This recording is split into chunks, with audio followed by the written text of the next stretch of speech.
ကျမကြီးကြောင့်စပင်းညက်လိုက်ရာကနေစွမ်းစာနေကလုံးဖြစ်သွားလေထက်ထက်မဟုတ်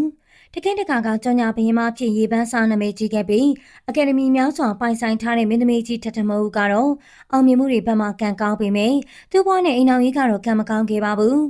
ဘဝတစ်ချောင်းလုံးဖြည့်ခံဘဝနဲ့ရုန်းကန်ခဲ့ရပြီးသူ့ကိုချစ်တဲ့သူတွေများပေမယ့်တကယ်ချစ်စစ်တွေနဲ့ဘဝလက်တွဲပေါ်ကောင်းတွေကတော့တကယ်မရှိလာခဲ့ပါဘူးမင်းသမီးကြီးထက်ထက်မိုးကတော့နောက်ဆုံးချိန်အိမ်အောင်ကြီးပြိုကွဲပြီးတဲ့အခါနောက်ထပ်အိမ်အောင်ထက်မပြူတော့ပဲတကိုယ်တည်းဘဝကိုရုန်းကန်နေရတာဖြစ်ပါတယ်။အသက်အရွယ်တစ်ခုရောက်လာတာကြောင့်ကျမကြီးဘက်ကလည်းဖြီးစည်းလာသလိုအရင်တည်းကယောဂါတွေကလည်းအသက်ရမှာပေါ်လာတာကြောင့်အလုပ်တွေထက်ကျမကြီးကိုပို့ပြီးဦးစားပေးနေရတာပါ။